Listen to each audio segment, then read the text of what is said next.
Welcome to the Martin Bailey Photography Podcast.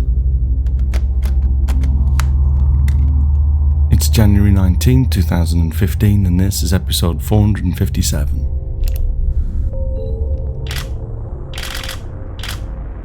Last week, I completed a 12-day Hokkaido landscape photography adventure with special guest David Duchemin and 13 other amazing photographers. This was the first landscape-only tour that I've done in Hokkaido, and we had a pretty amazing time. So from today, I'm going to walk you through a selection of photographs from the tour to give you a taste of what we got up to. Before we start looking at the images, let me give you a little bit of background about this tour. When we first started doing my Hokkaido tours, I had it split into two parts, a landscape leg and a wildlife leg. People could book for one or the other or both initially, but we found that people that liked the landscape leg didn't really enjoy the wildlife part and vice versa. And the majority of our participants seemed more attracted to the wildlife than the landscape, so we stopped doing the landscape leg after a few years. The main landscape leg of the original tour was held in the BA area in central Hokkaido, and this is where we spent the first 3 days of this new 12-day tour. The rest of the tour was based on a reconnaissance trip that I did in January of 2011, 4 years ago now. Many people had been asking about a Hokkaido landscape tour, and I figured it was worth putting something together.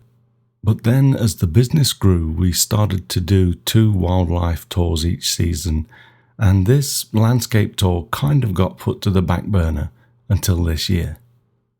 I really wanted to make this happen though, and so when my friend David Duchemin asked if there was any way to do a Hokkaido landscape tour, this was my obvious choice. So I finalized the itinerary and started to take bookings, and now here we are a year later with some great memories and a new tour on our yearly schedule.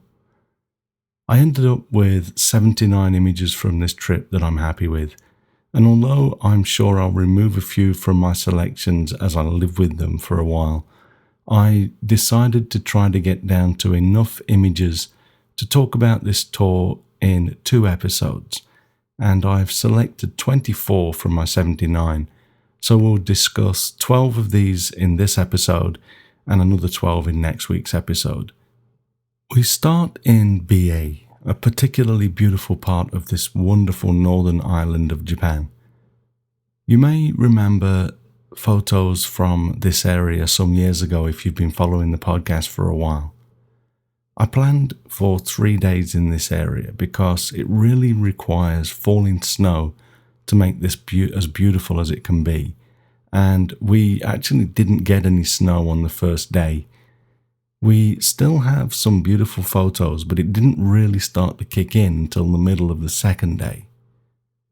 As we drove down to our lunch location, I noticed a tree on a hill with a fence almost along the ridge of the hill, and this was on a busy trunk road.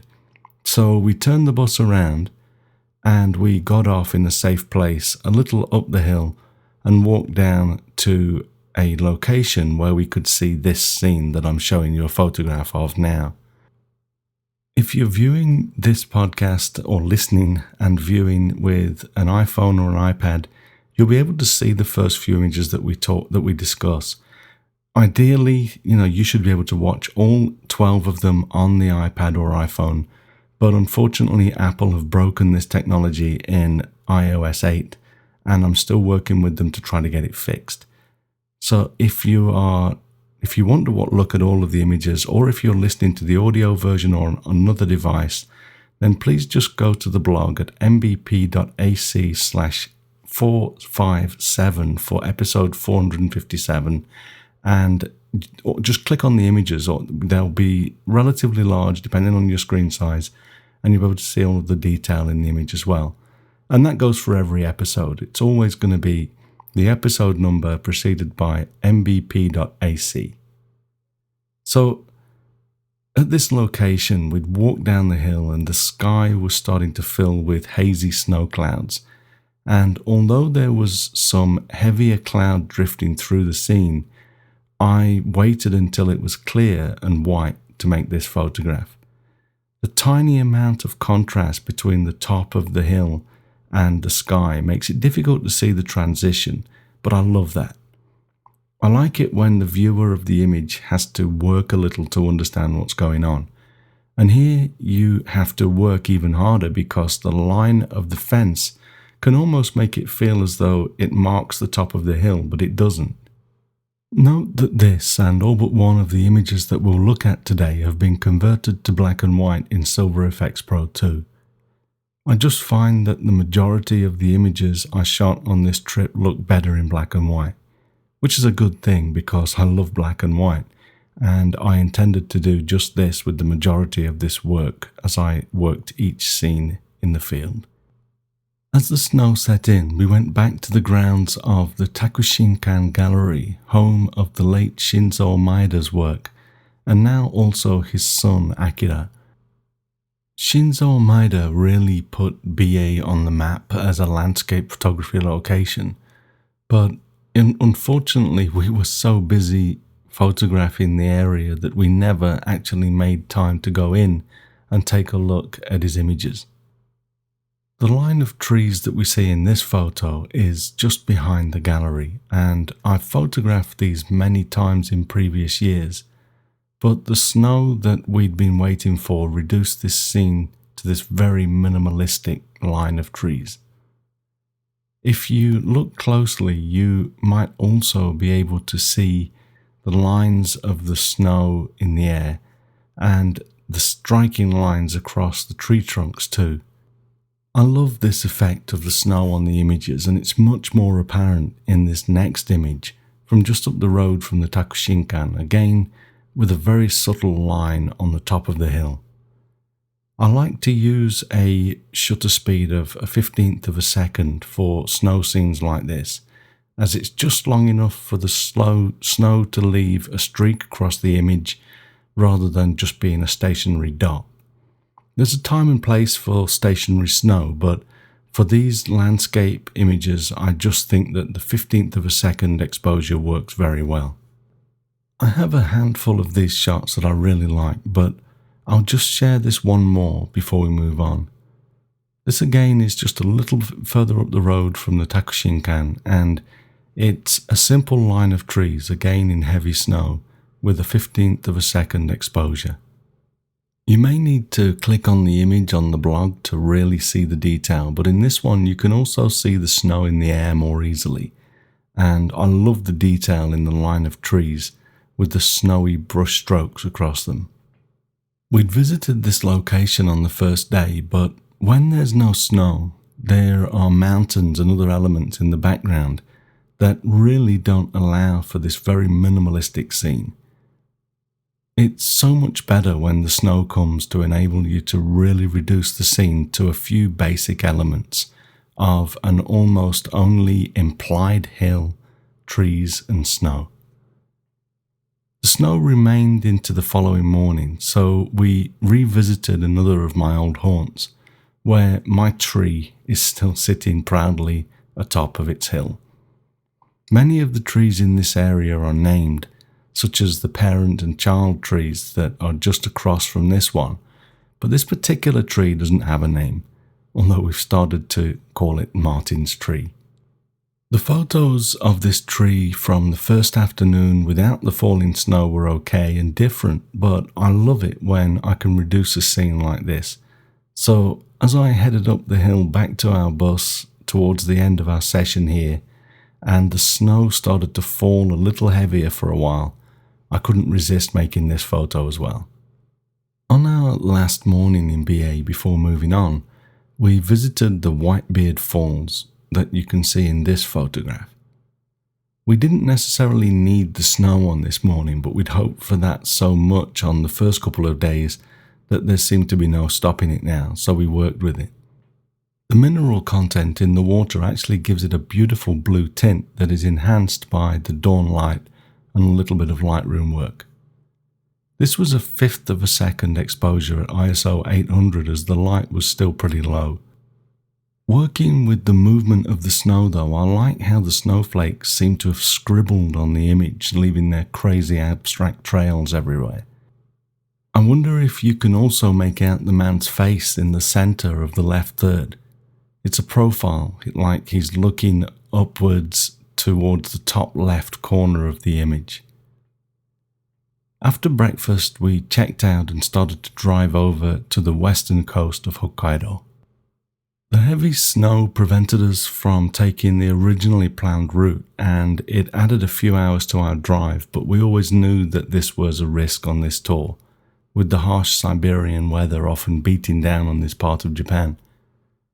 Further up the coast, the weather actually got quite warm for this time of year, with temperatures drifting around 0 Celsius or 32 degrees Fahrenheit, which made it a little easier to photograph, although I would have preferred to enable the participants on their first visit to experience the real Hokkaido weather conditions. In this next photograph from near Dumoi, we see our first contact with the tetrapods. The word tetrapod actually means four-legged and is a classification of animals, but it was used here in Japan by a company called Fudo Tetra Corporation, who are a major producer of these wave breakers, used to protect the shoreline or seawalls from the pounding waves. Luckily for us, these tetrapods are often placed in the sea in such a way that they can add a really quite beautiful additional element in an otherwise quite boring seascape. Here I used a shutter speed of 0.6 seconds to record some movement in the waves in this rough sea. We can see the same group of tetrapods appearing in a supporting role in this next photograph too. Here we'd climbed down to the beach where there was a second set of tetrapods sunk down in the sand, and there was a rock that had been trapped between two tetrapods, which I thought was another nice element for this photograph. I'd broken out the ND400 9-stop neutral density filter for this image and was now shooting 30-second exposures, making the sea much smoother, although the rough seas still kept a lot of texture as they washed up against the shore and in the foreground left their image on the beach as the waves rolled in and out. A little further up the coast on the following day, we stopped at a small harbour and spent 90 minutes photographing the various features, such as a stone pier and, you guessed it, more tetrapods. The compositional opportunities are endless, and even from this batch, I have a number of different shots that I really like. Here I chose to show you pretty much the simplest one, with just a patch of tetrapods and a natural rock and the patterns made by the waves during this 30-second exposure. Having spent 2 nights in the centre of the western coast of Hokkaido, we had a good drive up to the northern tip where we'd spend 2 more nights. Of course, the drive to our next location is always a part of the overall experience, and we continued to look for opportunities such as this one along the way. We found these interesting multi-layered tetrapods, including the type in the foreground that looked like giant practice golf balls, some of which were broken, forming an additional layer of interest. For much of the trip, we found ourselves standing on pretty uneven ground through the snow, and this was a particularly nasty spot, as we were standing on these golf balls in the snow to get the shot. You have to be careful not to let your feet slip down into the holes, although with care you can stand on the edge of these holes and get a footing and set up your tripod, so it works both ways. Although I had many locations already scouted out, we spent a bit of time between known locations just heading down roads that had been cleared of snow, enabling us to drive on them, and that's what led us to the last shot. And as we headed back to the trunk road, we stopped quickly to shoot these amazing withered plants that we noticed dotted around the landscape. I called this photo Stark Ballerina, as there's something about the pose that really reminds me of a ballet or jazz dancer in one of those extreme poses that they hold for a moment before collapsing down into a crouch. I know it's probably just me, but there's something very stark and beautiful about both the physical image and the mental image I'm creating from this. We spent a further 2 days in Wakkanai, the northernmost city of Japan, and with that location as a base, we photographed things like these fish drying racks. There were a few fishers actually out drying too, and we met the owner of the company whose land we'd gotten permission to be on to photograph these. This was a 75-second exposure, now using both an ND400 and an ND8 stacked for just under 12 stops of neutral density. There wasn't as much detail in the sky as I'd hoped, but my initial edit that I shared last week had a little bit of a halo around the frames, so I've reworked this, making the sky much whiter and starker, which is probably closer to the original feel of the photograph. This actually takes us to the end of our 12 photographs for this episode. We'll pick up the trail again next week with the rest of the 2 days in Wakkanai. If you use Instagram, you can see more of this work that I posted as the tour progressed, as I've started using Instagram with the username MBPKK, which is the abbreviation of my company name, as Martin Bailey, and most of the reasonable variants were already taken. You can also see photographs from the other amazingly talented participants with the hashtag Sake and Snow, so that's SAKEANDSNOW.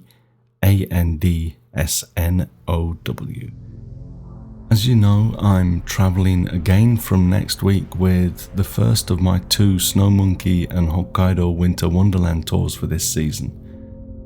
I've a lot to catch up on during this week at home, but if at all possible I'll record the second part of this and release it next weekend before I leave, so you won't have to wait too long to conclude this first Hokkaido landscape photography adventure travelogue.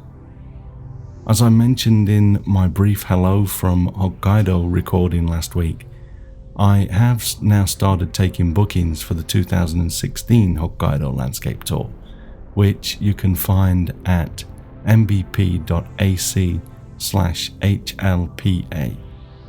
including buttons to pay your deposit and make your reservation if you'd like to join us for another wonderful adventure. Thanks very much for listening today, and if you enjoy this podcast, please share a link with your friends, and if you don't already, please subscribe in iTunes or your favourite podcast program to ensure uninterrupted delivery. You can find me on Google+, Twitter, Facebook and Instagram now, and links to everything that I'm up to are at the top of the martinbaileyphotography.com website, so do drop by and take a look. I'll be back next week with another episode, but in the meantime, you take care and have a great week, whatever you're doing. Bye bye.